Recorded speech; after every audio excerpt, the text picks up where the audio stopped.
Good evening. Thank you for coming to our town hall meeting. Last time we did a town hall in Croix was February 2018. And felt that a lot of things have happened since that time. So we'd like to just go through the presentation, and then we'll have questions and answers.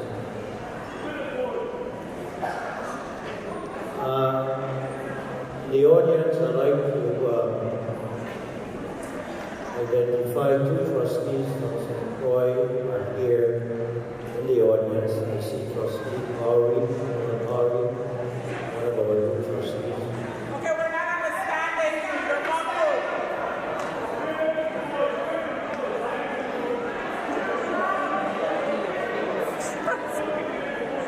You're muffled.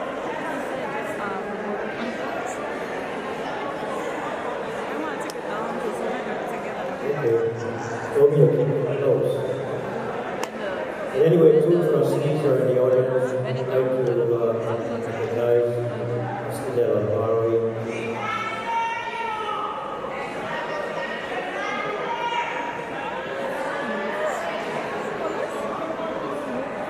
Trustee Delabari and Trustee Stephen Owen, trustees.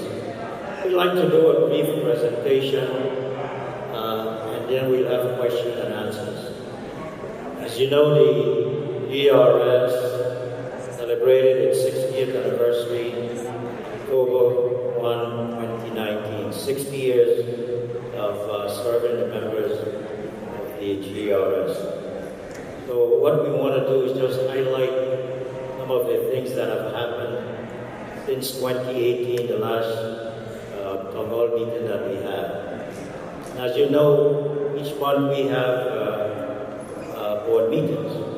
The board meetings are now streamed online on YouTube and Facebook. So you have an opportunity to be part of our monthly meetings. We also have a newsletter that is it's published every 3 months, quarterly. And also we do have a very robust website, and we encourage you to go and visit our website from time to time. So let's start here about our members, active and retirees. Well, it's diminishing, and it's about a 1-to-1 ratio right now of retirees and actives. As you can see in green are active members. Let's look back at 1994. Look where we were. We had over 10,000 members, actives. We're now down to about 8,600 members. And what is very telling about the actives, after the hurricane, a lot of active members who are not vested. Now let's keep in mind that the active members are the ones that are supporting the system for retirees to be paid. But we found out that a lot of the active members that are not vested left the system. In my shop, I think between 10 or 15 have left the system since that time. And because of the uncertainty of what is happening. However, a few months ago, I heard the governor said that there were at least 2,000 vacancies within the government of the Virgin Islands. If that is so, that would be great. The system would be beneficial because we need members.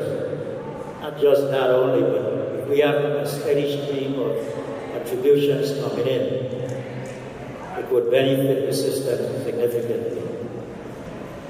So like I said, we have about a 1-to-1 ratio right now, and hopefully that will improve in the future.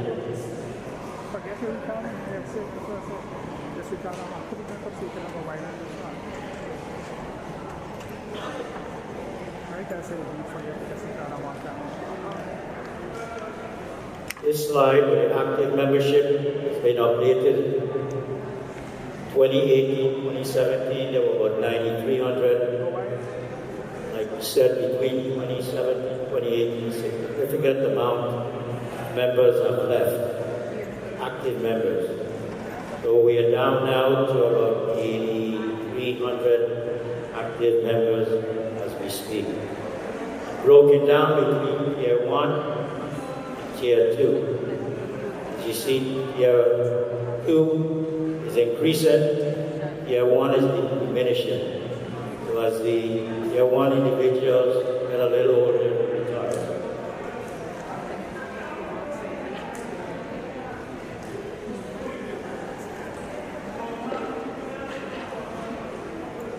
There you go. The retirees, as we speak, is 8,708 retirees.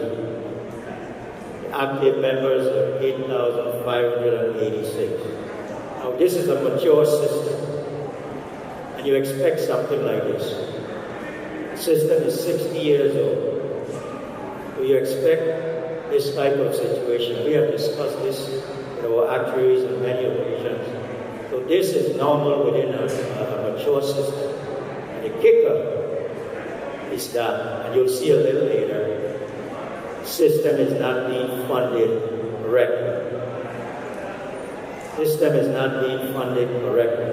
So we're not really too worried about the ratio right now. Yes, I would like to see the ratio be 3-to-1, 4-to-1. But this is a mature system, so we expect this type of situation. Plus, you must remember also that the age for retirement has increased since 1959. 2005, when was the last Reform Act. So we expect this type of situation. This chart shows you the actuarial valuation for the last 2017 and 2018. And it depicts the unfunded liability of the system. In 2017, October 1, the unfunded liability was $2.82 billion. We had a funded percentage of 23.1. October 1, 2018, the unfunded liability went up $2.93 billion. Funded percentage, 20.87. Now, this is the lowest in the United States. I can think Turkey is about 33%, not figuring Puerto Rico. So this, when our funded percentage is the lowest in the U.S. So they're going to have to plan sponsor the legislature. They're going to have to find ways to improve this funded percentage. And the only way you're going to be able to do that is to put money into the system. And we'll see some of the other slides what occurred. Two reasons why the system is a dead. What I should say, condition that it's in,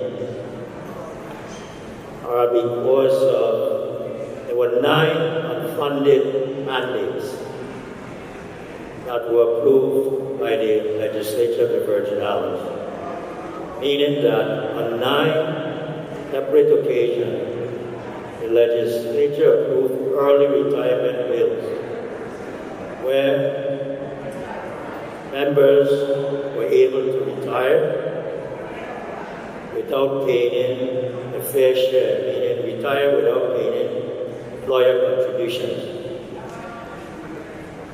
One of the 9 unfunded mandates cost the system $120 million. Just one. The legislature did appropriate $30 million, so net $90 million for one. The IG was the one that did that analysis. We don't know what the other 8 cost us. However, let's do an average then. Let's say it was the same $90 million, or let's say $50 million. Times 8,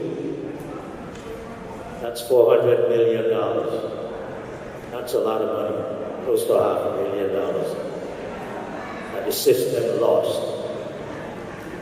Also,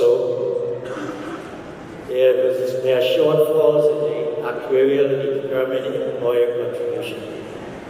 Now, this is a statutory contribution. However, it's actuarially determined by our actuary each year. Each year, what the actuary does is they go in and they look at the health of the system, and they come up with a certain amount that the legislature should appropriate each year. And the legislature has not done a job to appropriate this amount. These are the 9 unfunded mandates, starting back in 1983. 84, then 94, 95, 2000, 2001, 4 in 2001. 9 unfunded mandates. And what is troubling, because significant of those members that retired under these acts are still alive. So that means that if monies didn't come in to fund their retirement, they're still alive, that means that the benefit payments are up, and the contributions obviously are down, but the benefit payments are more than they should be because these people are still alive.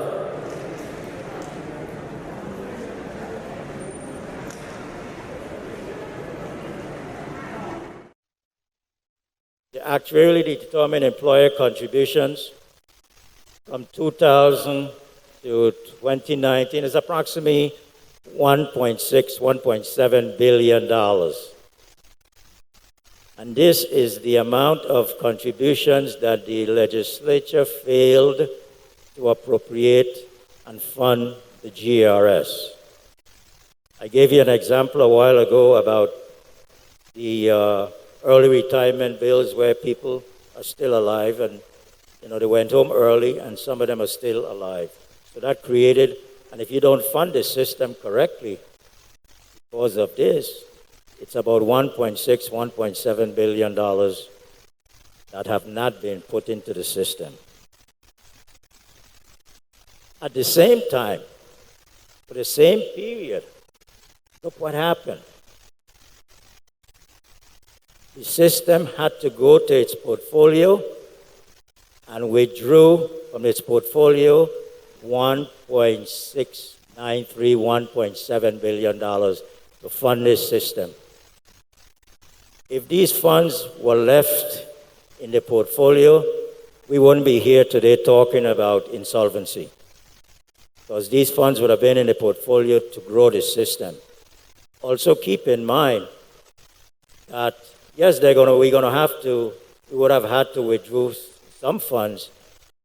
And keep in mind that the investments have done relatively well since 1981, of an average of an 8.9% return. We looked at 21 years of returns, and out of the 21 years, only 5 years were bad returns, maybe negative. So that means that the system have really done relatively well. Okay? And this is where I hear all the time about bad investments. You hear that constantly. I would say there was only one bad investment, And that investment was the Atalanas life settlements that were approved and invested by the system back in 1995, 2005, 2006, before I came. And that's where the board invested $50 million in the life settlements. We had a return of capital about $8 million, so net $42 million. And there was a financing also that we did, about $10 million. So we lost about $52 million. We did have a bankruptcy proceeding. Kathy, I don't remember. Maybe we can discuss that. The legal counsel can discuss what occurred, because it's public knowledge. But there was a bankruptcy proceeding that we went through with this. Did I catch you, Kathy? I put you on the spot? But we did go through a bankruptcy proceeding with this Atalanas, and we settled, but obviously we lost on that. That's the only bad investment, in my opinion, that the system made. Because you must understand, in any investment, you're going to lose some, you're going to win some, and you're going to lose some. Okay? And the same thing in the market. I mean, we have lost monies in the market also, but you have to be able to know when to pull back and move monies around and diversify the portfolio.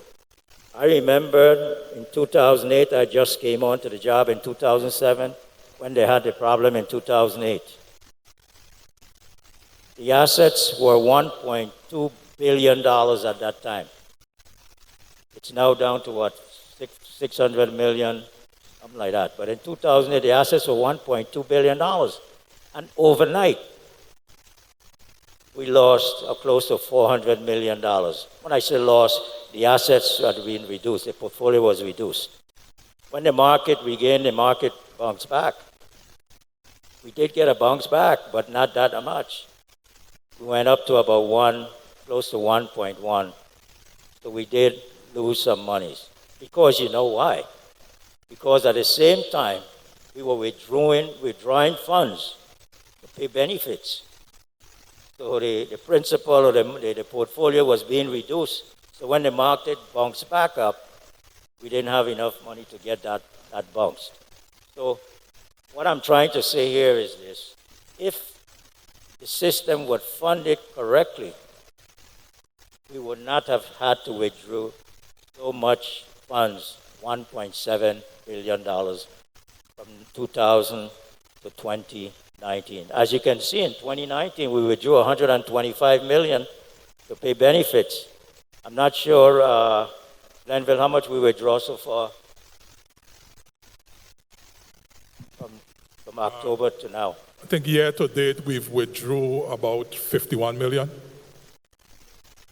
Glenville. My name Henderson. is Glenville, Henderson. So what he's saying is since October, the president, we withdrew at least $51 million to fund the benefits so far. It seems like it's on track with the previous year. Look at our rate of return.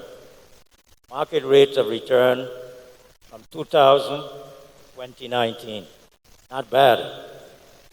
That's what I said. For 21 years, we have only had like 5 down years. And this is the portfolio. I think over the years, you've heard us said that something has to be done to fund the system. Now, about 3 years ago, the board made a decision to be proactive, although it's not the board's responsibility. The board made a decision to look for financing to fund the system. In the statutes, the board has the authority to do that, but the plan sponsor and the legislature are the ones that are supposed to make sure that the system is funded correctly. Okay? But we took it upon ourselves, and the board did, and we went and spoke to some people in Washington, D.C. We started with a delegate to Congress. We have met twice in D.C. and we have met a few times in the Virgin Islands, wherein we could approach U.S. Treasury for a loan about maybe $2 billion, $3 billion. This is something that is unprecedented. It has never happened before. Okay? However, you would need to have the buy-in of the governor. And obviously the delegate did buy into it. She was ready to assist. But you have to have the buy-in of the governor, which we call the sovereign.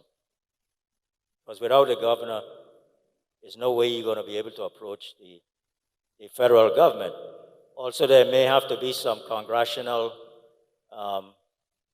input also, somehow with legislation, because something like this is unprecedented. We involved our national group, NCPERS, which have over 500 members. GERS is a member of that group. They were in Washington with us also. They were a little leery because of the political climate. At that time, the new administration had just came in, and because this was something which was unprecedented, we were a little leery about it. Well, what have we done so far? Well, we have brought it to the attention of the governor. We have brought it to the attention of the legislature in a meeting November 25th. We had a meeting in St. Thomas. Also, we did also explore other financing from an insurance company. We did do that, but we met with them. However, based on our conversation with them and the documentation that was provided, we felt that it wasn't the best in our favor to go that route. So the only way this system can rebound is through some type of large infusion of cash. Large infusion of cash so that you can invest the cash into the market, diversify the portfolio, and invest the cash into the market.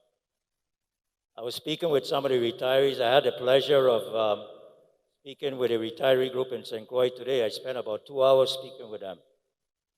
And there was a lot of tough questions being asked. And I saw some of them in the audience. I do see some of them in the audience tonight. But if the problem here is, if you don't receive some large infusion of cash, I don't mean 15 million, I don't mean 100 million, I don't even mean 500 million. You need a large infusion of cash so you can bring the assets up and put them in the market to earn and diversify the market now. You can't put all your eggs in one basket. You have to diversify the portfolio so that income, that cash can earn investment income. Because years ago, 20, 30 years ago, it was the investment income that was able to make up for any deficit in between the contributions and the benefit payments. Now, it's not that way anymore. And as our investment advisors have told us, you can't invest yourself out of this. Meaning that I think a few weeks ago, well, from what I understand, I was not here at the time, but there was a hearing, and some of the senators felt that we should have been in the market right now. Why are we preserving cash? We have what we call a dynamic asset allocation. And this was adopted maybe 3-4 years ago, where we preserve cash, and it's no longer the 60-40 split as legislation dictates. We know about 60% bonds, and we had some index funds also. So if we were in the market in stocks yesterday, we would have taken a beating. Okay? So you got to be very careful when you're investing in the market. You don't put your eggs in one basket. We know exactly what is happening with the system. You can't take the risk like we used to. You have to de-risk your portfolio. Okay? So what is going to happen come 2023, 2024 if nothing is done? That means that 100% of benefits will not be able to be paid to the retirees. Right? And this chart depicts that. Right? This is what's going to happen right here.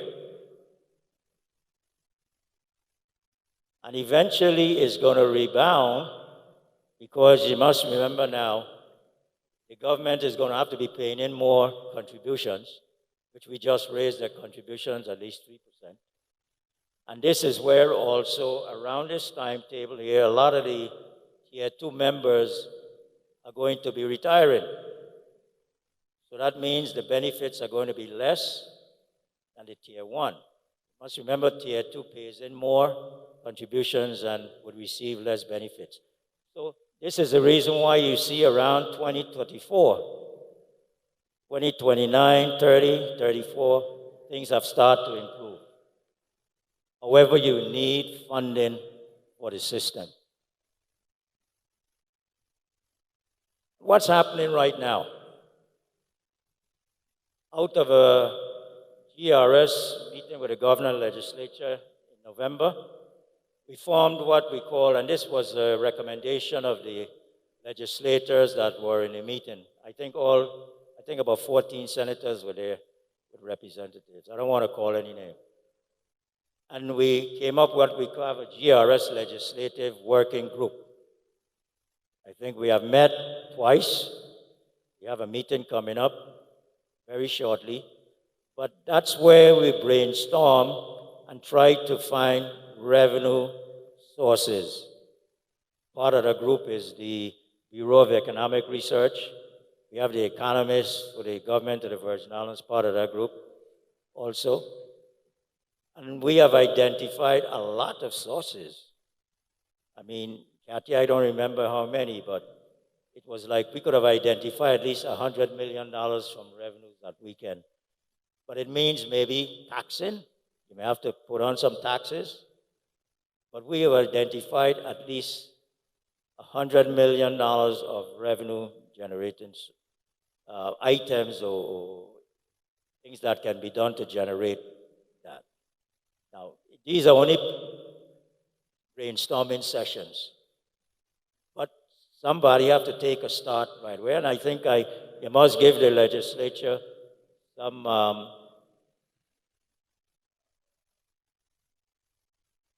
applaud them because of wanting to do this and jointly with us, telling us that they are concerned of what is going on right now and what can happen in 2023, 2024. The governor is also creating what is called a GERS Solvency Working Group. I heard him mention it. I did meet with him a couple weeks ago, and I heard him mention this group on the radio program. But it's going to be a group, like a task force. And you may say, well, another task force, because we had a task force with Governor John DeYoung. But out of that task force came a significant amount of reforms. There were a whole lot of reforms that came out of that task force that were implemented. Changing the structure. May not have brought in money is where you can see cash right away, but the structure was changed, increasing the retirement rate, and things like that. There's also an initiative by GRUF. GRUF is the retiree group in St. Thomas. And they came and they did a presentation before the GERS board and wanted us to buy in. We buy into some parts of it. And however, hopefully the retiree groups in St. Croix, can also join with GRUF initiative. it's some type of a petition. But their source, what they're looking for is that they're looking at going after the gasoline excise taxes. I mean, from what I understand, there are billions of dollars out there. That, as you know, that case was the government of the Virgin Islands tried to get those funds many, many years ago. I think Judge Von Hodge was the catalyst behind it.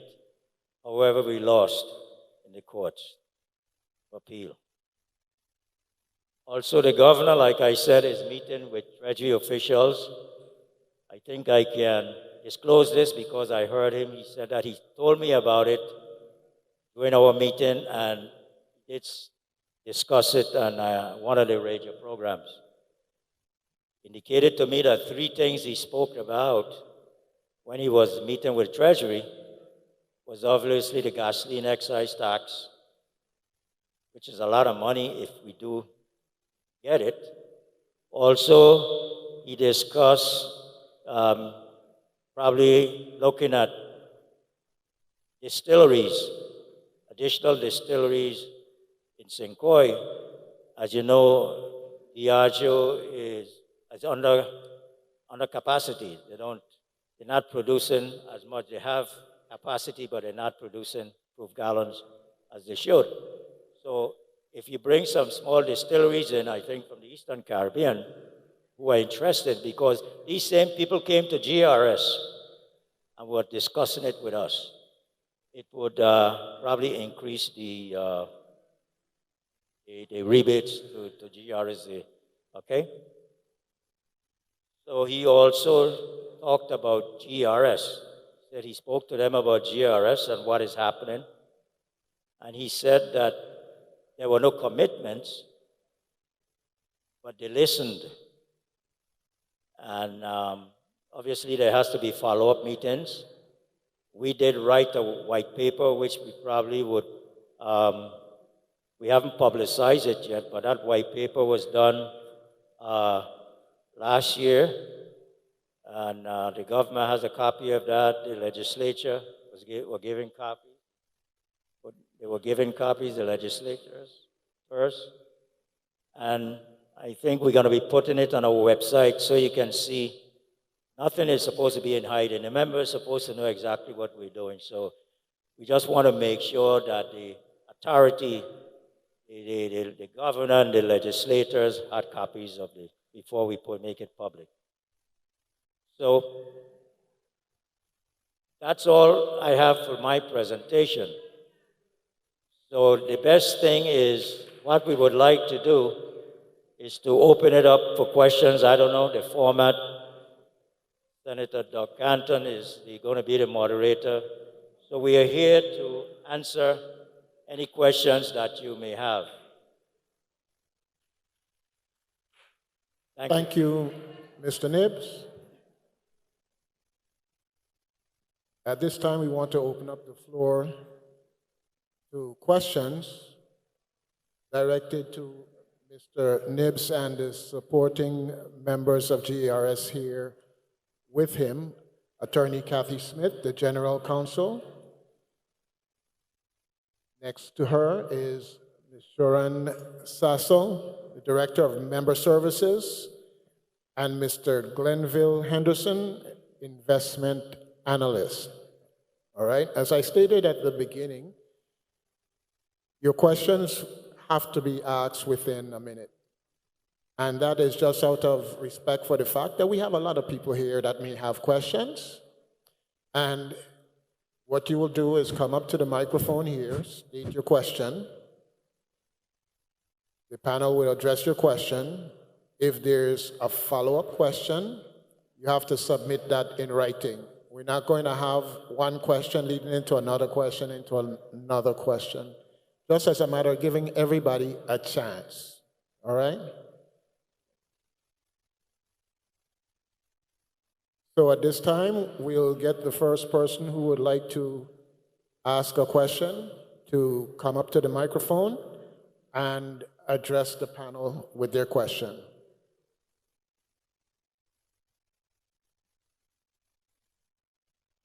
Don't be shy. I have questions, but I'm the moderator, so I have to hold it down.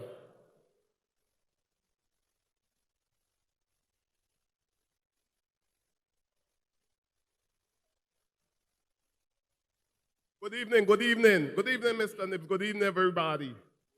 My question to Mr. Nibbs. I have many questions, but I got 1 minute. How long you been saying you want a large influx of cash? How long you been saying you want a large influx of cash? How long? How much years? Well, I think it's been said before I came aboard. I came aboard in 2007, so it's been about 13 years now. 13 years.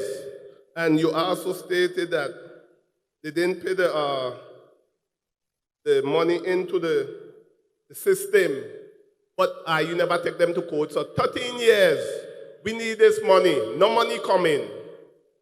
And now, the chicken coming home to roost. Have a good night.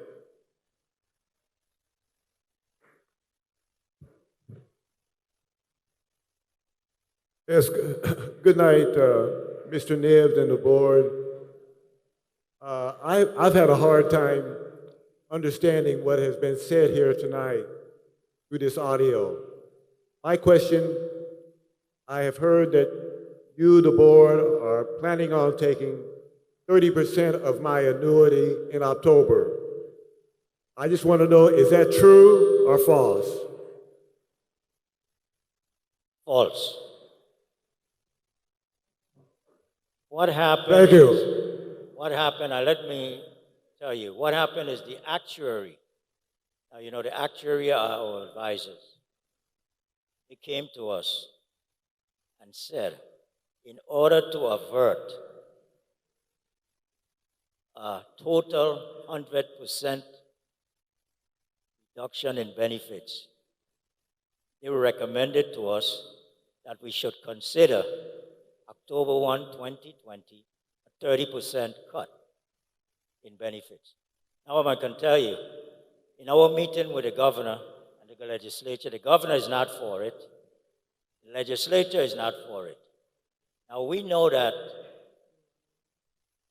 legally, the board can do it, but it may not withstand the legal process.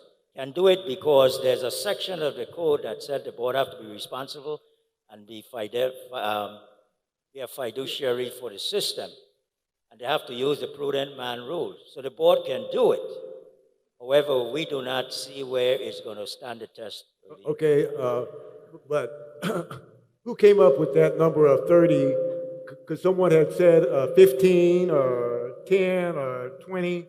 Why was the 30% the number that was thrown out to the public? Well, like I said, the actuary looked at the numbers, and he made a recommendation. First, we was 10%. We thought about 10%. We thought about 45%. However, he said that if we use a smooth 30%, now, there may be issues with the 30% because I'm not sure it can be across the board.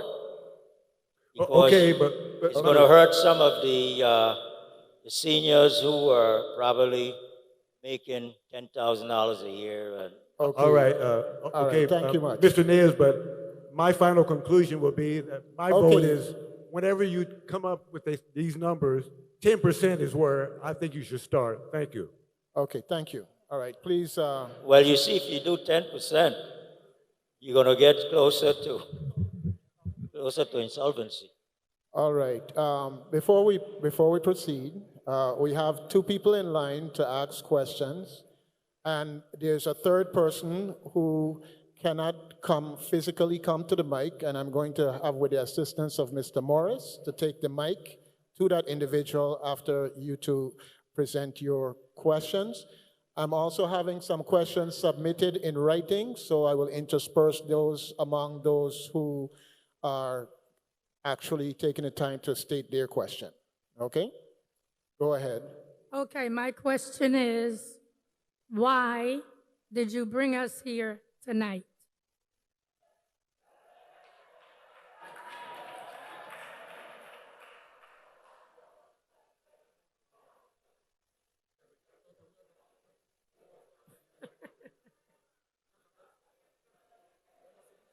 Well, we invited you, ma'am, and I'm glad that you're here, so that you can be informed about the situation with the You system. haven't told us anything.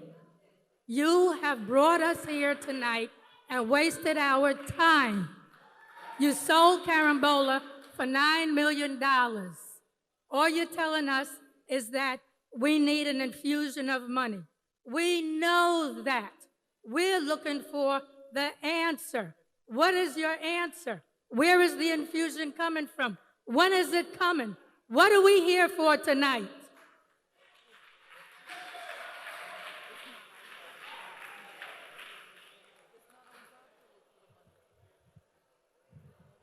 Good evening, everybody. Good evening, everybody. I apologize for wearing something in my ears. My ears are very sensitive and it's too loud in here. This is my question. This is my question for everybody. You need to know this. I know the answer, but I'm going to ask the question anyway. Who are the current fiduciaries of the GERS? Could you repeat the question? Who are the current fiduciaries of the GERS? In other words, who is liable currently for the mess we're in? Well, I'll tell you who the fiduciaries are. They're every single person who worked on the Senate and anybody who voted for any of the things that happened to put it in this condition. How do I know that? I'm a certified employee benefits specialist, one of the very first. And we've been trying to correct this since I got to the island in 1986. The next question is, are the fiduciaries aware that they can be sued personally and severally if there is a class action lawsuit like the one that took place in Washington, D.C. back in the 1990s? If there is a class action lawsuit like the one that was in Washington, D.C., it means that each and every fiduciary who was ever a fiduciary can be sued.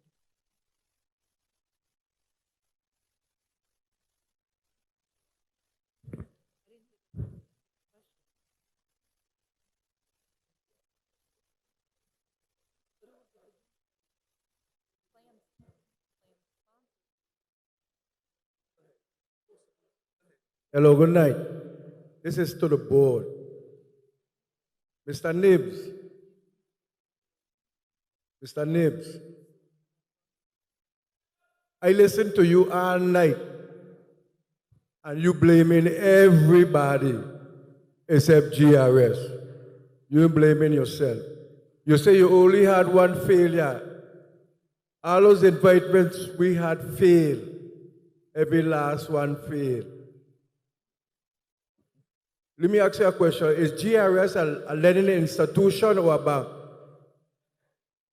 Because we lending money to Tom, Dick, and Harry, and we can't lend money to our own people that work for it, which is a shame. Now we are taking our time that we work for and storing it in a bank and telling me if I want it, I have to pay for it. That's wrong. My kids in the government, I can myself give it to them. So when I close my eyes, where that time gonna go? You say only one failure we had. Everything was a failure. You come show me a scale. Anybody can make a scale and show me anything. So you gotta do better than what you're doing. Because we hearing this song and dance all night. Let the lady say, what are we here for? And you answering nobody question. You showing we a chat. I don't want to see no chat. I want to know where our money went. You're blaming the Senate. You're blaming the rum factory. You're blaming everybody. But you can't answer where our money gone yet.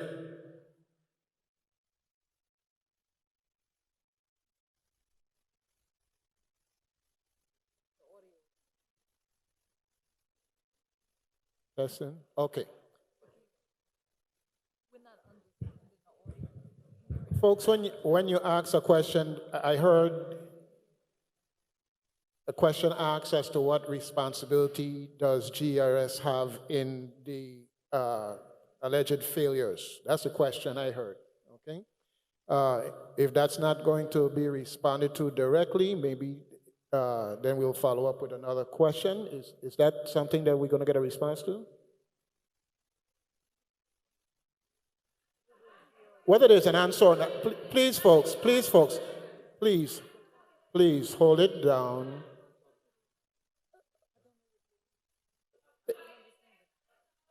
I couldn't understand the gentleman because of the sound, the audio. But Okay. Okay. Folks, I'm trying to work it so we can have an answer, the best answer possible. If there is an answer, whatever is your answer, just the gentleman asked a question for purposes of addressing him. Is there something right now to be said? Or if not, then we move on to the next question. But I just need to know. So we move forward? Okay. All right, one of the questions that's been submitted here tonight, does the GERS system know when a member dies, and when are they taken off of the system, and why are we not allowed to vote on loans made to companies for a large amount of money? I know that's a two-part question. Members dying and the decision-making process for making loans. Good evening. My name is Shoran Sasso. I'm the Director of Member Services. We have a number of items in place to notify us of the deaths of our retirees. We also have a number of projects. Right now we're doing the disability. If anyone here is receiving a disability benefit, they should have received a life certificate certifying their death. We also have a company stateside that monitors our retirees' payroll and submits reports weekly, sometimes twice per week, of any persons who have died. We have the Daily News, the AVIS, the Bureau of Health, we contact Social Security, and we are also in touch constantly with the group insurance office here on St. Croix and on St. Thomas through the Division of Personnel. So we do have a number of items in place to find information regarding the deceased members.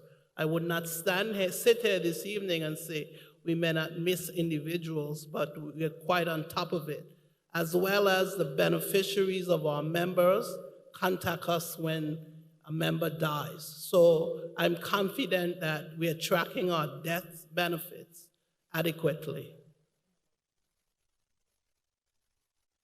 Okay, thank you.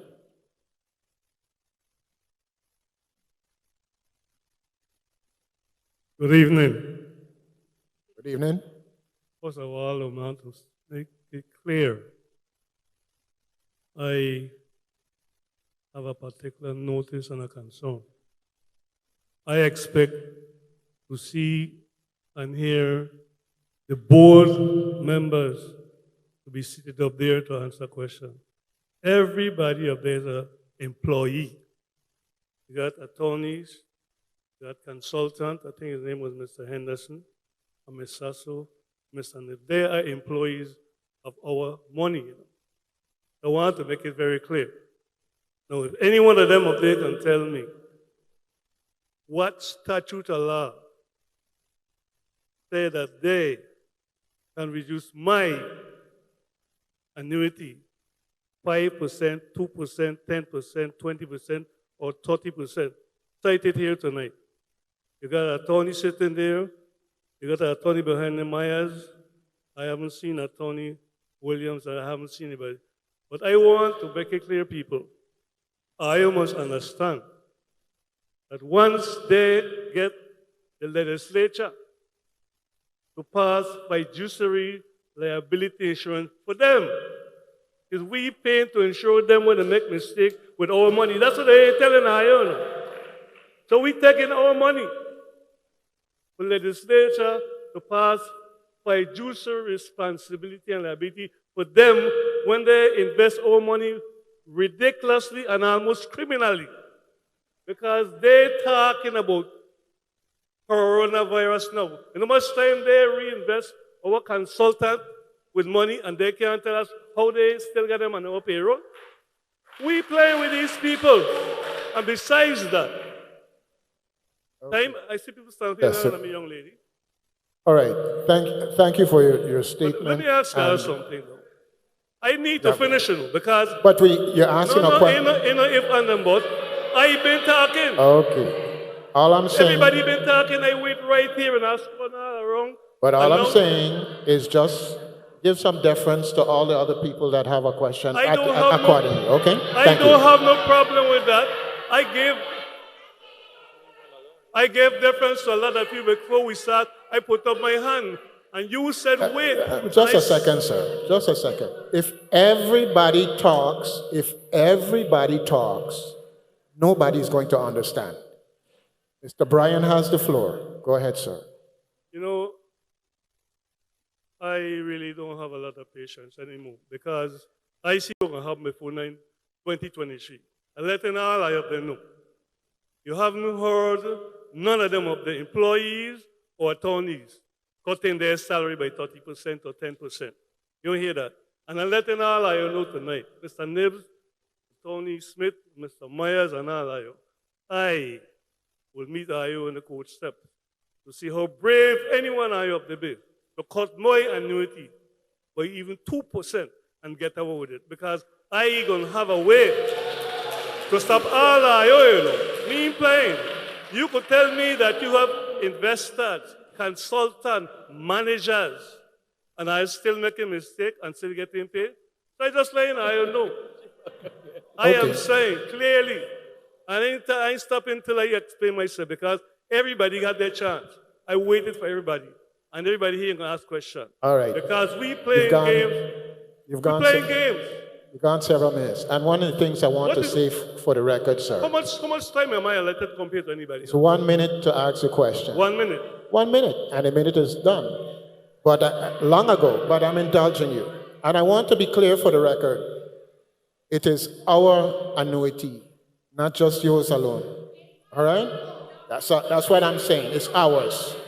Okay? So all of us have a stake in it. Who was really keeping time when everybody else was Okay, asking thank you. Would Who you defer? Who was keeping time when everybody was asking Would you questions please before defer to me? the others that have questions? I finished mine. You didn't ask a question. You've been She rambling. can't keep time. She only time in me. She ain't time nobody else. It's not a joke. I'm going to learn hard. But I want her to know. Mr. Nibbs, Attorney Smith, and all of you. You ain't going to take my money unless I die. And I got enough people living to come for all of you who believe I could take my money. Thank you. All right. Thank you, Mr. Bryan. I have another question I'm going to interject first before we go to the next speaker. Just a second, sir. Just a second. Okay? We have a question here.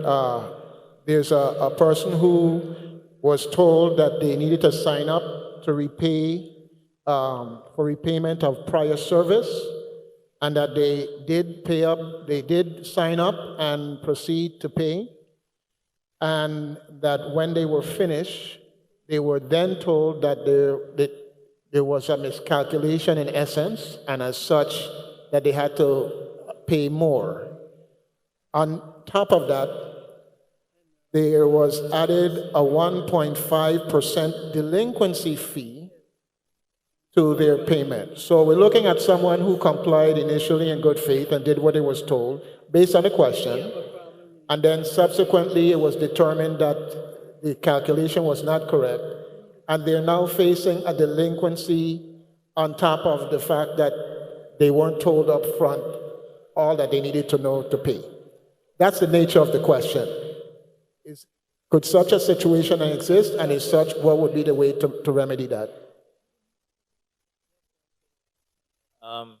We didn't understand exactly what you said. Can you? Okay.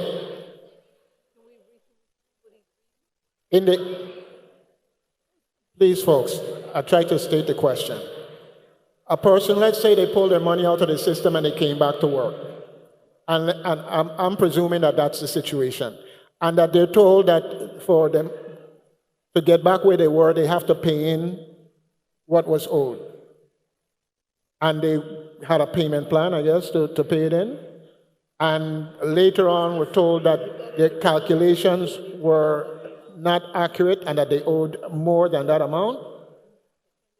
And now are facing at 1.5% delinquency fee. I'm just taking it at face value. If that situation were somehow to manifest, what would be the way it would be dealt with?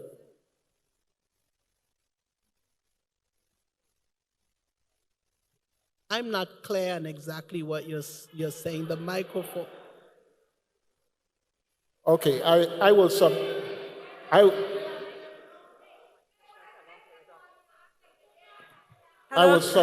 the question to you, and you can make heads or tail of it and answer it. Okay, the question was mine. All right.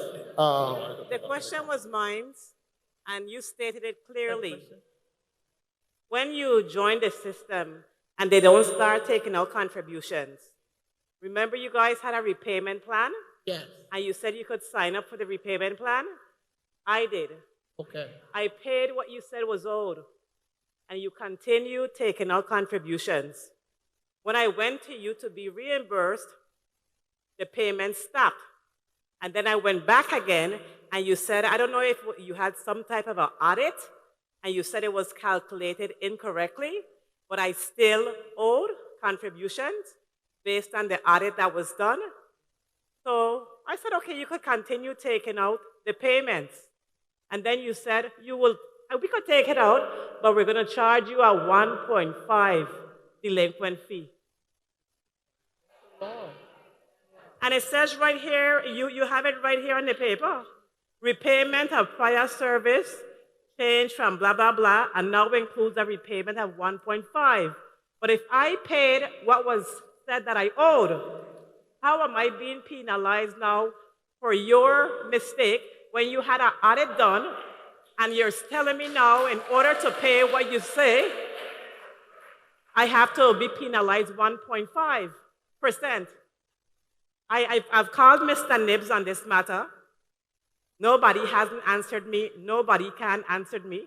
But if you give me a $5,000 figure and I paid it $5,000, and then you come back and say, oh, we made a mistake, we did an audit, you want another 1,000. And I tell you, okay, I could pay the 1,000, but you said, yeah, you're going to pay back the 1,000 plus now a 1.5 delinquent fee. I'm in this.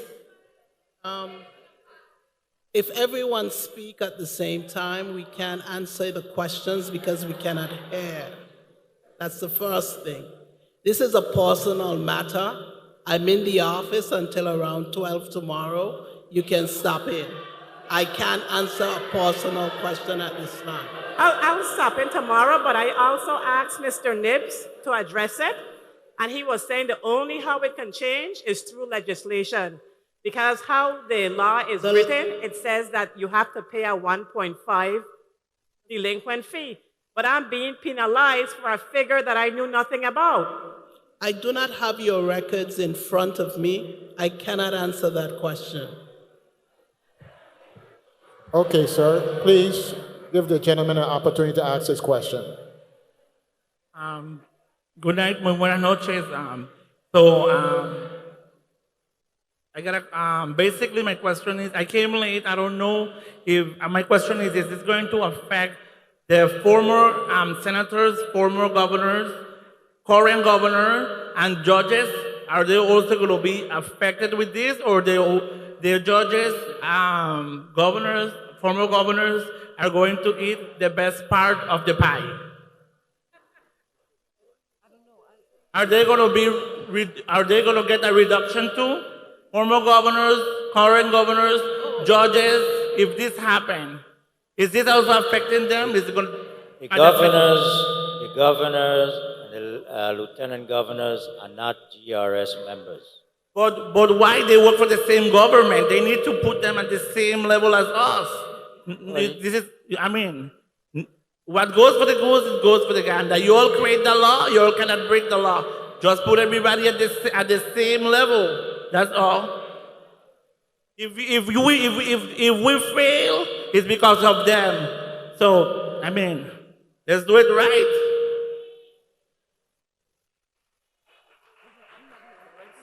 Okay, Mr. Nibs / the panel, there's a question here.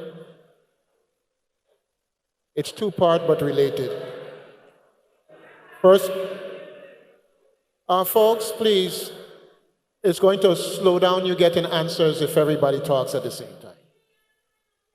All right. First of all, is there a way that any member of the GRS retirees membership can determine what loans have been given out? And I'm not talking about personal loans, I'm talking about loans with companies, or let's say we had a loan with Carambola at one point in time.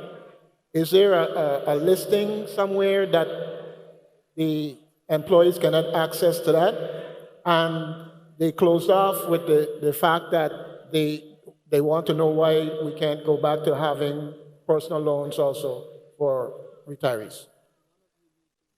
All of the alternative investments have been reported in my report or in the GRS report of operations since I came aboard.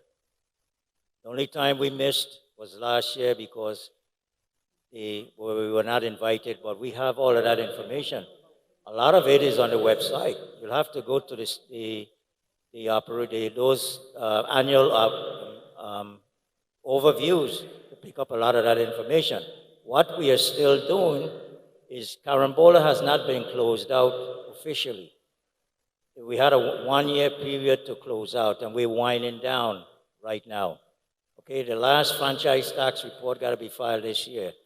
You know, and things like that. The accountant is working. We had payments after the July 4th purchase. So we're winding down. We're in the process of writing a paper to tell you exactly what occurred with Carambola. The legislature, Senator Barnes, asked us for some information some days ago, and we gave her detailed information about Carambola. So it's nothing to hide. We have the information, but we are winding down, and we're waiting until everything is finished to give out an official report. Okay, to address the person's question, I will ask that in the responses that are sent out via email, if just a historical listing of loans that have been given out in whatever partnership GRS has had, not the individuals and the information, just so that they could have a listing and you could indicate what's been closed out or what's still outgoing relationship, loan relationship. We don't have any problem. We don't have any more alternative investments. Carambola has been sold. We just closed out with the university via finance. All right, I understand. I understand now. So we don't have any more alternative investments like that. Okay. One more thing here. We have a member wants to know, where can members submit ideas to help make GERS solvent? And what would be the guidelines for those submissions? Right? If we have a suggestion box, let's state the suggestion box. Otherwise, that's one of the things I would like to put in the follow-up email answers, okay? You have members that would like to help, maybe their ideas could make a difference. We also have audited financial statements. All of that information that, they're asking, they're on our website, they're on our audited financial statements.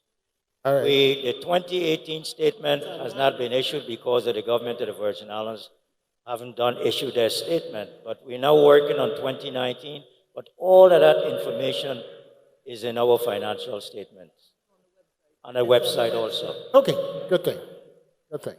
Good evening. Next question. This company that we're paying to track and make us aware of those members that are deceased? How much are we paying that company?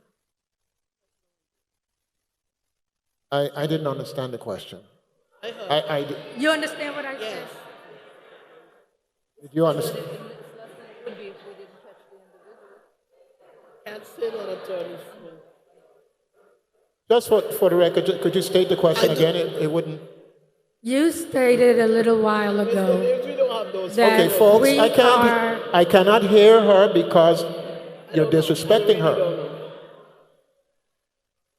You Go ahead. stated that we're paying a company Yes. to track the deceased members, and their company is letting you know who the deceased members are so they can be taken off of the list of retirees or whatever. My question is, what dollar amount are we paying this company? I think it's between $10,000 and $20,000 Over what period of time? over a year, every year. And how long has this payment is going on? It just started in 2018. And it's between 10 and 20? You don't know if it's 11 or 19? That's a big range. We worked with them before, and we kind of scaled back the responsibilities or the scope of work that they had before. So it's I think it was 2019 when we came up with a new scope of work for them, and it's only for members who reside in the mainland. Members who what? Right? I didn't understand what you just said. The mic is kind of boomy. If you could say it again, Mr. Nitz. He didn't hear. It tracks everyone, especially those members who live in abroad. Okay.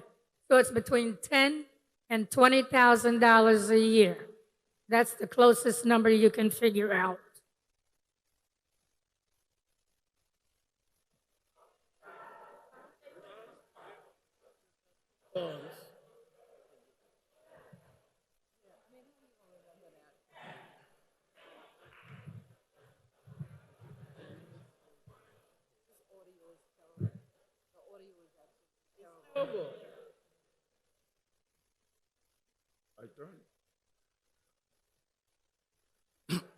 Good evening, Mr. Nibs and other board members.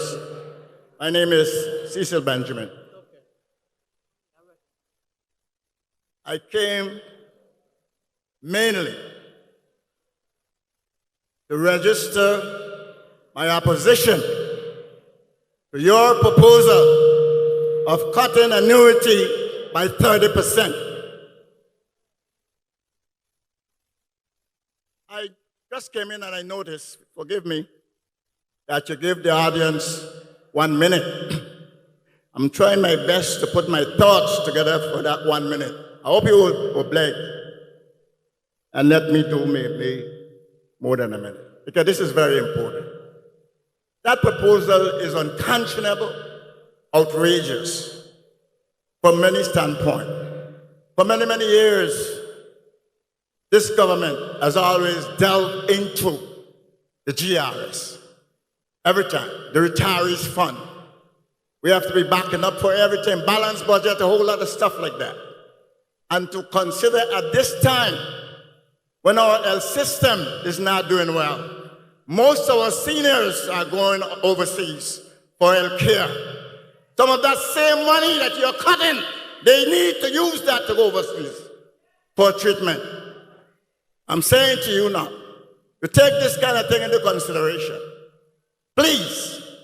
Secondly, I'd like for you to look at the law.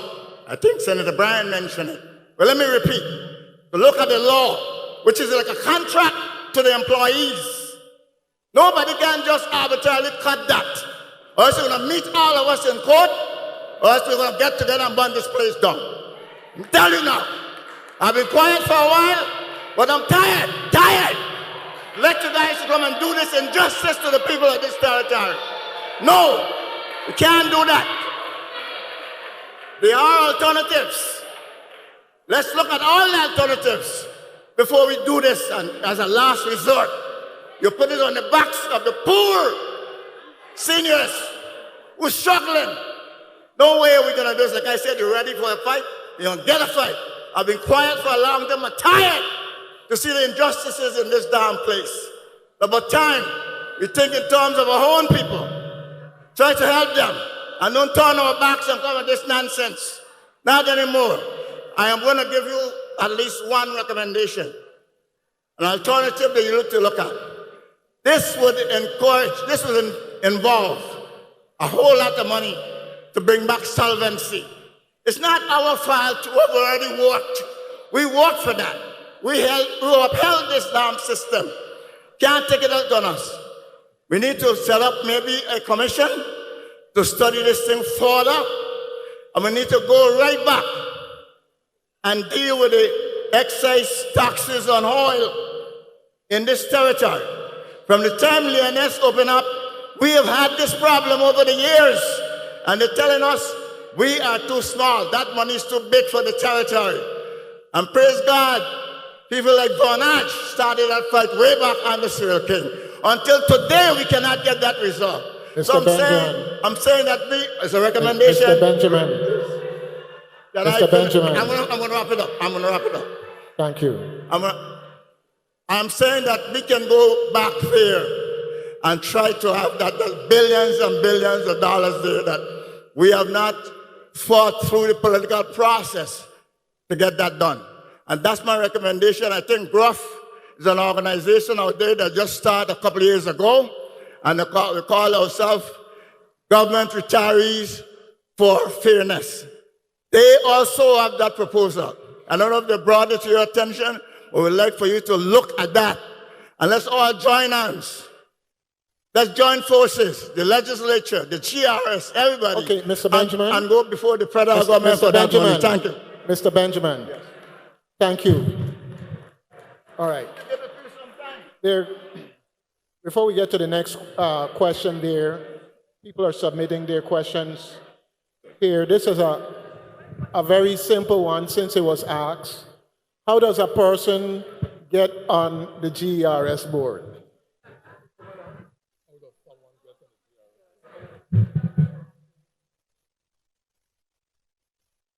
It's by law, it's by statute. There are two members who are members of the Central Labor Council. They are appointed by the governor. I guess recommendation for the Central Labor Council, appointed by the governor, go to the legislature for advice and consent. There are two retirees on the board. They run for election every 5 years. And they go to the they don't have to go to the legislature for advice and consent. They represent the retirees. So that's 4. And there's one from St. Croix, another one from St. Thomas private sector, and one from St. John. And those are appointed by the governor. All right, thank you. Currently, do we have any members whose terms have expired? And if so, how is that addressed to replace them?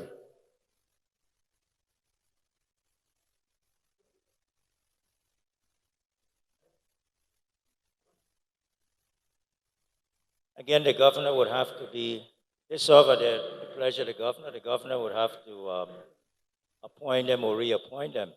How many members' terms have expired? There's one in St. Croix. There's one in St. John, that's 2. Only 2 members right now, terms have expired. Elections are coming up for the 2 retirees in November. So only 2 members, terms have expired right now. Okay, thank you, sir. Well, 3 members. There was also the Central Labor Council. The governor just appointed a member from St. Thomas. What's it? That has to go before the legislature. Okay, sir.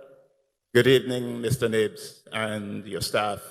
You mentioned earlier of the possibility of an additional rum company to take that as a means to bring in new revenues to make the system solvent, correct? You mentioned earlier in your presentation that GERS is somehow looking at an additional rum factory. Not GERS, the governor. Okay, very well. So I'm curious, considering that the Diageo deal, the cost, a number of factors, the cost of molasses rising, what input did the GRS have in formulating this idea? Was it only the executive branch? What type of input did GERS have in the process? We don't have any input. I mean, if anything that is legal that would give us revenues to put into the GRS, I'm for it. But we don't have that much input because we haven't done any research. We don't have access to information that the governor has. And we are not a plan sponsor now. You must remember GRS responsibilities are to receive the contributions, invest the contributions appropriately, and administer benefits. So your position here tonight is you had no idea, no really input in formulating the idea. It was all on the executive branch. No, we didn't. Thank you.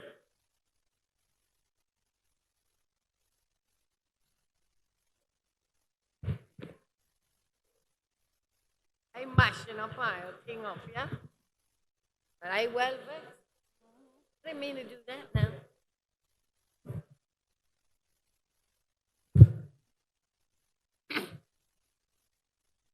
Good evening, everybody. Good evening. Okay, I have a question. Well, I have a whole bunch of questions, but the way I answering the question, I don't think I'm going to answer my question. However, my sister sent me over here. She wants to know, because she said that Mr. Canton watered down her question, and Ayo watered down your answer. So, I came to ask, but for me first, I was sitting here listening to your presentation, and I don't know your name. So, I was listening to your presentation. I want to know if I get it right. The governors, the past governors, and some of the legislature mess up the retirement system, and now we're going to pay for it. That's basically what you're saying? The bottom line, like without all of the nice pretty charts and so, that's like layman's term? That's what you're trying to tell me? I didn't say that. Oh, I said what... that's not what you meant.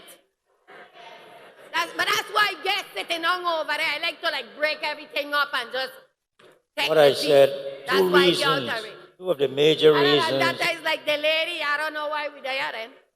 But that's not my question. My question is, do you, since you seem to know a lot, know the names of all of the people that were giving our money that you guys, or the board or whoever, loan our money to?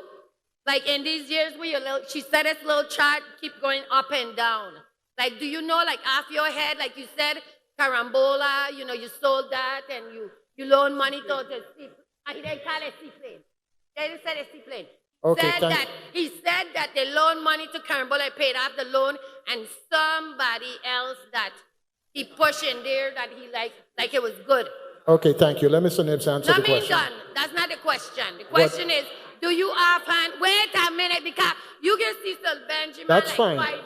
If I misunderstood what the question was, you go ahead and clarify. No, I didn't say you misunderstood. I said, my sister said you water it down. I'm not discussing that. Please talk to Mr. Nibbs. I can't answer your question. I'm a retiree just like anyway, you. My question is the one that will crush up like this and then open back up. All I want to know, plain out, layman's term. I don't like too much stupid, what do you call it, double talking. Are you going to ever give us an opportunity to borrow our own money? That's it. All right. Before the next question is asked, Mr. Nibbs, I have,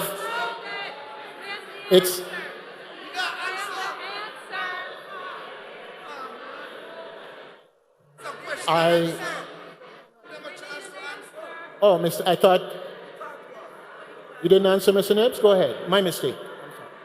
I can see that happening. The loan program was suspended indefinitely. I can see the loan program coming back if we were able to get a large infusion of cash to invest. It couldn't come back. It's still on the books as legislation, so it can come back, but it was suspended indefinitely. All right. Thank you, Mr. Nibbs.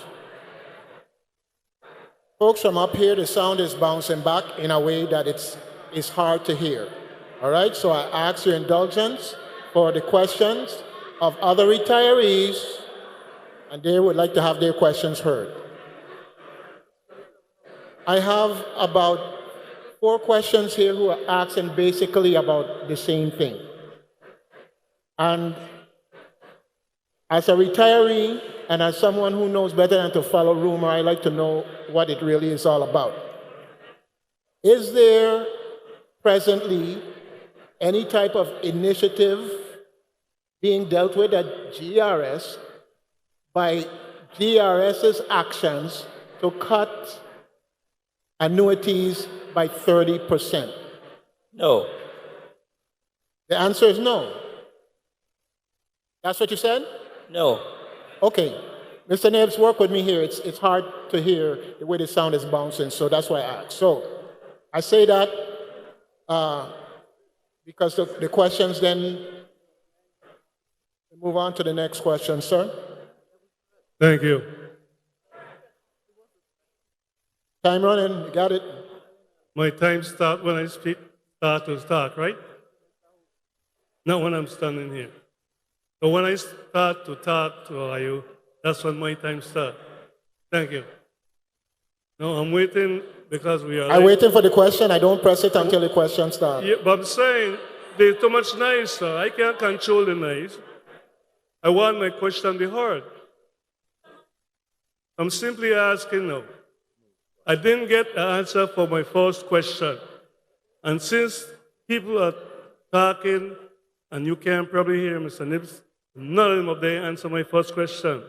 If they can cite me at Delbert M. Bryan, if any authority in the law that they or the board can take my money, annuity, under the definition of chapter 27, Title 3, and all those subsections that speak to salary right, compensation, and credited service.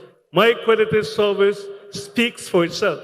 If they doubt it, the Attorney Myers, Attorney President Williams, and Attorney Cathy Smith visit Adelbert Bryan versus the GERS in 1990, where they told me that I, in order to retire, I have to pay them $84,000. Let them come back and tell I if I paid more than $600. They could tell I anything here, but I'm asking them right in front of all of you. Cite me a court case that said that they and the board, under Forge's law, could cut my annuity or make me pay for the way they think they make me mistake. Okay. And I'm saying clearly, sir, we are sitting down here in a letter, I believe and I think and I had a talk. I talk from document and co-docket records. So if they can tell me for the second time what authority they and the board have under what statute of law that authorizes the board that ain't up there and the employees that they can do what they're suggesting to do from their consultant. Okay. My question is clear, sir? Yes, it's clear. So when any of them go answer that question? It's a very straightforward question to me. Basically, does the GERS board have some authority, statutory or otherwise, to be able to change how much of your annuity you're going to get? By case law and by statute. Not what they think, not what they believe. You got three attorneys here. That's understood. Is that something you want to address now, or something that...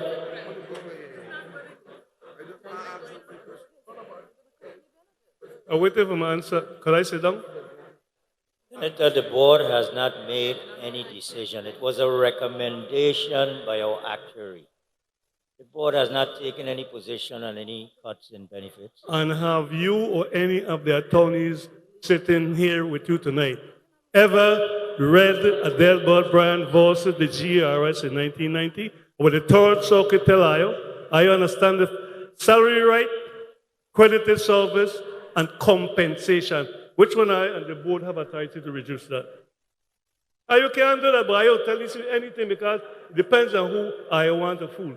I just let it clear that I don't have the authority to even tell me. If I want a loan tomorrow, I will get the code to make all I will give me a check for whatever amount I have to pay back. Because I know full well a loan from the GERS members have an automatic deduction for compensating the loan to be deducted from the salary or from the annuity. So all our retirees are here, take all our benefits, cut it in percentage, and put it on to all our grandchildren's beneficiaries and see what they're going to do. Thank you.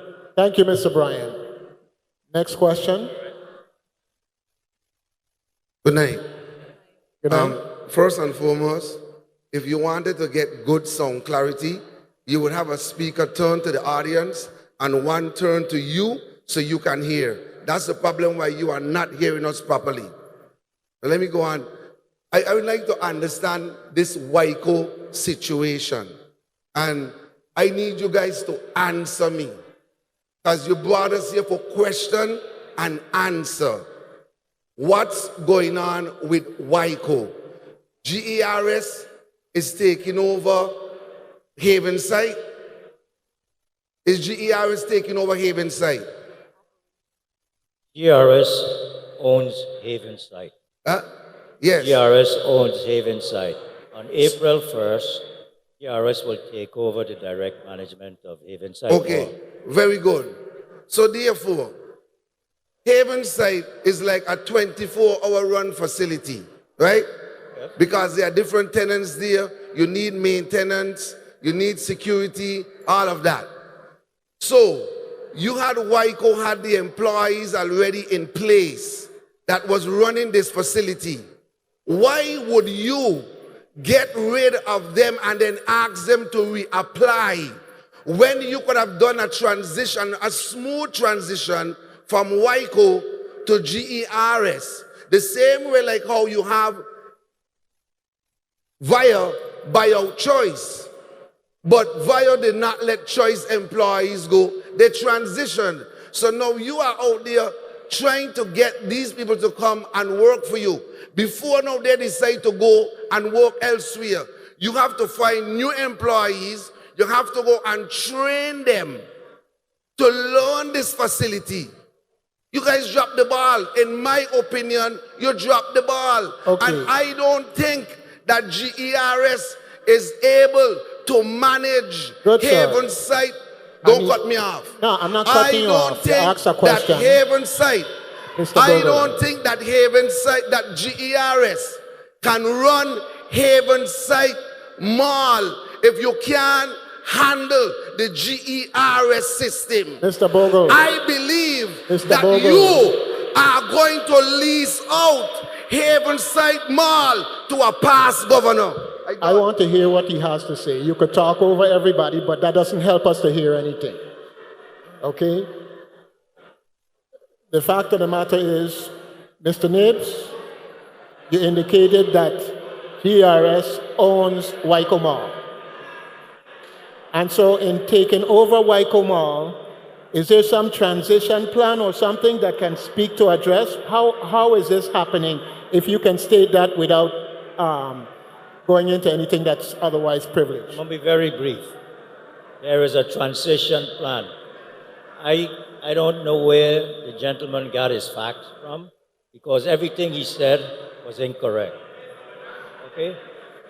So if he wants to know, he can come and he can ask me, but I'll have to sit here for the next hour trying to tell you exactly what is occurring. But there is a transition plan. We're not firing anybody. WICO is the one that asks us how many people you need. And we were able to identify some of the people are 40, 30 years old, they're going to retire anyway. But they're the ones that ask us, how many people do you need? There was a reason why we take direct management of WICO. Our revenues went down from 9 million to 6 million. Our market value of the asset went from 80 million to 41 million. Our expenses stayed at 4 million, close to 5 million, and your revenues went down 3? Come on, do the math. Okay, thank you. Next. Good evening. Good evening. I'm a retiree, and I retired in 2015 to take care of my dad. And we all know that your retirement check is much lower than what you get paid as an active employee. Now, you all are making money, okay? You got good salaries. We who have retired did not make the salaries that you all are making, okay? So when you're talking about cutting 30%, and I'm trying right now to keep my head above water, you have retirees who have to decide, do they pay their WAPA bill or do they buy medicine? Do you all have a conscience when you're making these decisions?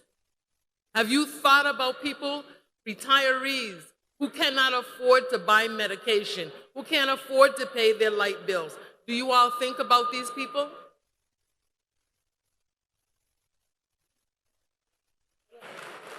Go ahead. Good evening, sir.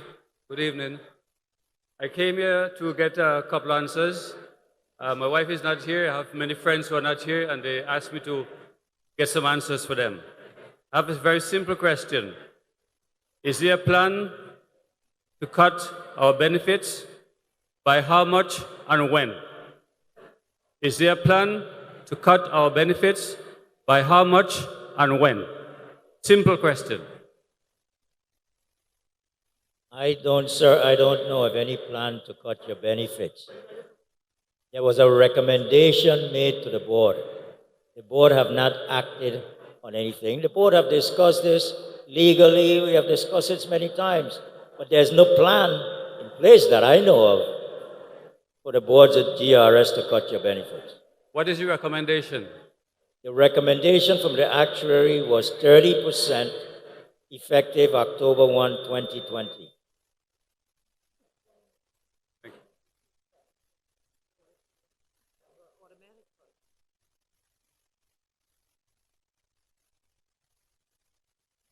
Go ahead, please. Go ahead. Yes. Good evening.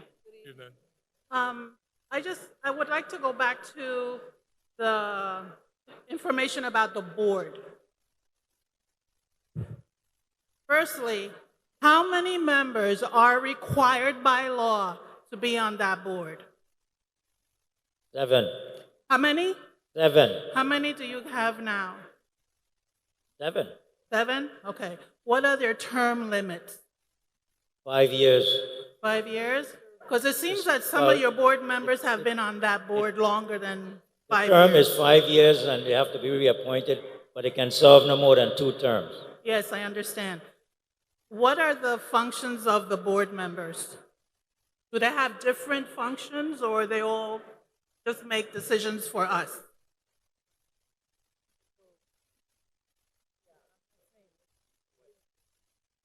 What are the operations, in other words?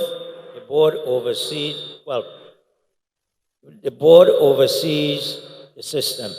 Okay, Their main concern is the investments and policy. okay. The administrator runs the entire operation and is supervised by the board. Okay. How long have you been on the board? I am not on the board. You're not on the board? No. I am the administrator of the system. Oh, you're the administrator. And how long have you been administrator? How have I been? Yeah. How long? Yeah. Since October 29, 2007. 2007. Okay. Is there any term limits for you as administrator? Well, it could be term limits. If the board is not satisfied with my performance, they can ask me to leave. And they have never said anything to me like that. Yeah, because it seems like we still keep going over the same minutia over and over and over, and no changes. Real changes are being made. And like the lady said, are the mistakes that the board has made are forcing you now to take money from our retirement, and that's not fair. Because let me explain something too. Okay. I not only Miss, work, we have some other people who would like to ask a question. It's okay to follow up. I understand that, but we could move on to our other persons. All right, thank you. Thank you.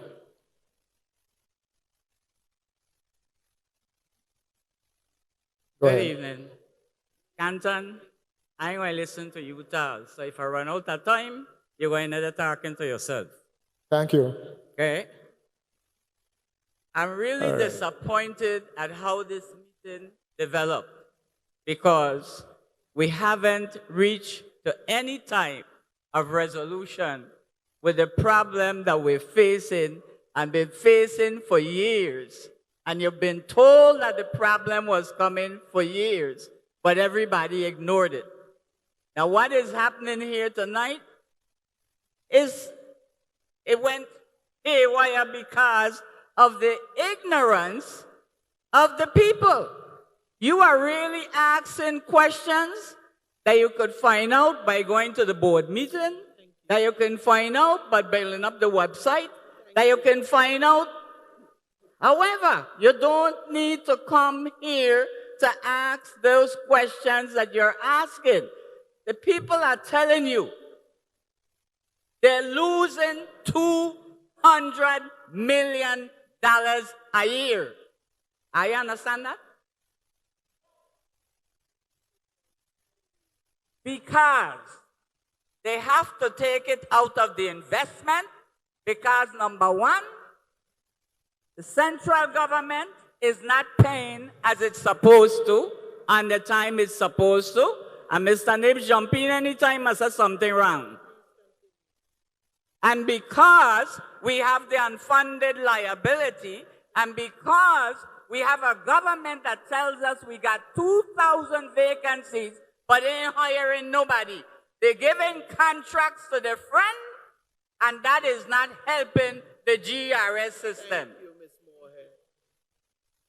Now, as much as y'all want to blame the people who come to tell you that you're going to be in problems soon, and let me make sure correct that we going to be in problems because I'm a retiree too.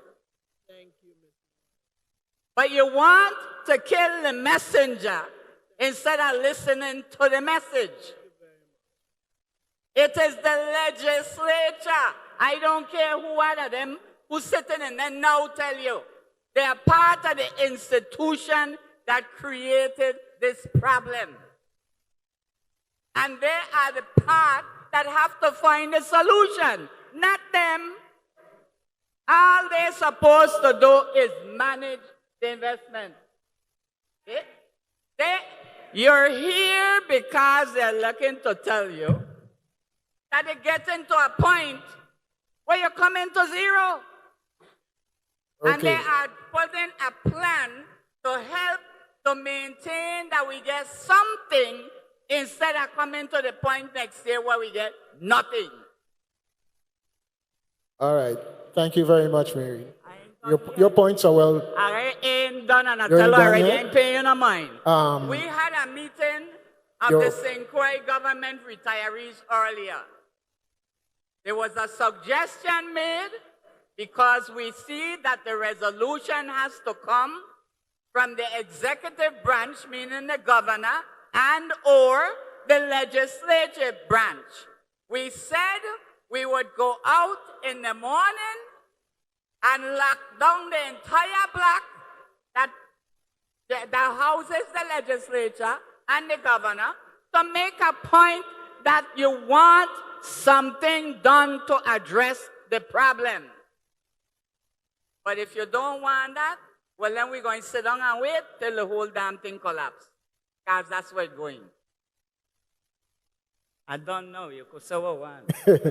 Thank you so much. I don't control the mic on and off, and even if I did, I wouldn't turn it off because the points made are clear, and that is that the board has a function. I'm coming to you, sir. The board has a function, and everything is traced back to the enabling legislation and whatever changes have been made as to what can be done. And so it don't make sense to beat up on the folks who don't have the power. Mr. I'm Foy. back on the mic. Good evening. Listen, I disagree with Mary. Okay. I've been blowing the conch shell. I retired for 10 years right now. 2008, 2010, I was screaming this thing going under. GERS continue to say we got 9 unfunded liability. They ain't filed a court case yet. They ain't trying to get the money he talk about. People retire who still living today and collecting an unfunded liability. What have they done to force the government to pay them? We can't continue to bawl and win. And I got to applaud Mr. Nips for coming here, being the whipping child at the board. When I see the board go to the legislature and the people them act incompetent, saying they don't know how much they sell give a carambola for. We need to stop. I have a good night. Mr. Foy. Thank you, Mr. Foy. Since 1984, the GRS has been in court with the government of the Virgin Islands. Just yesterday, we had a hearing again with Judge Gomez. This week or next week, he's going to rule on that ADEC, whether it's due to us or not. That's over $2 billion. Okay, $2 billion. He's going to rule next week. Okay?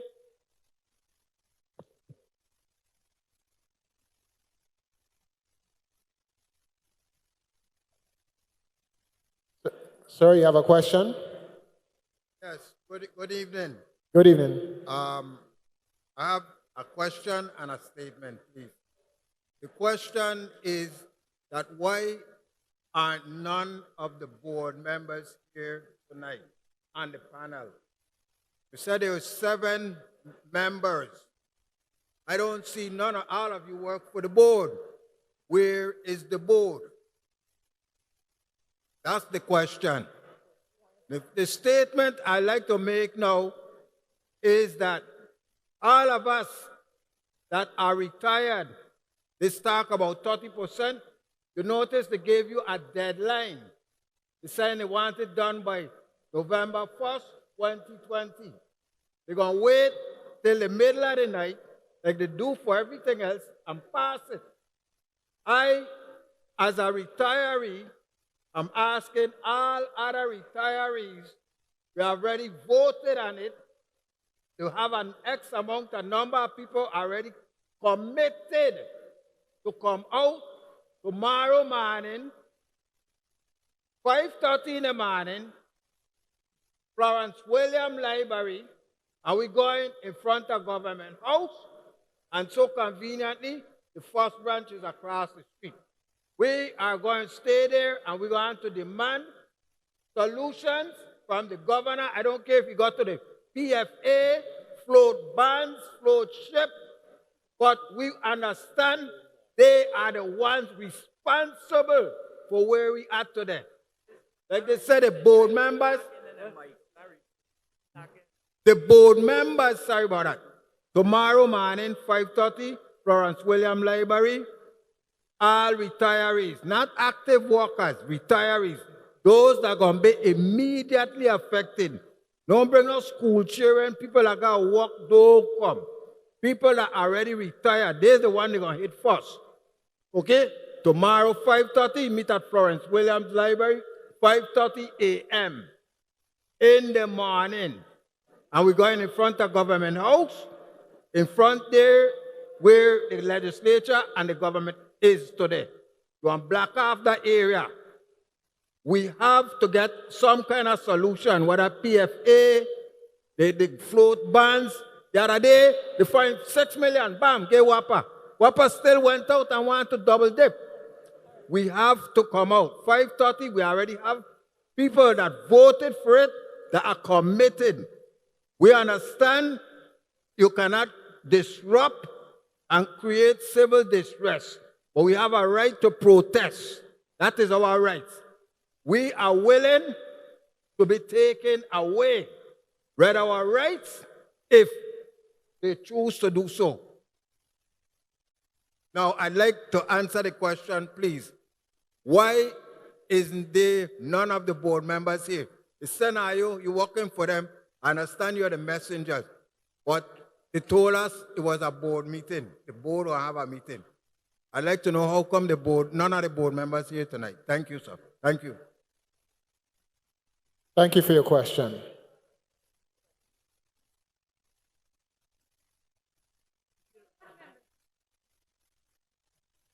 There are two board members in the audience.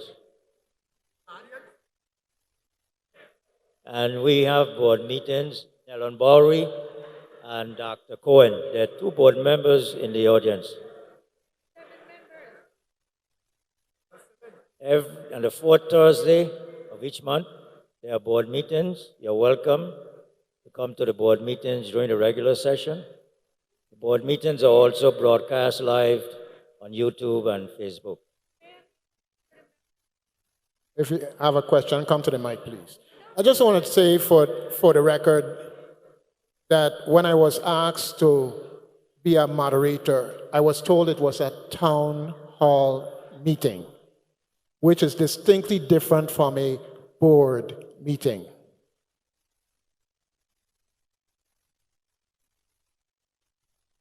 Any more questions?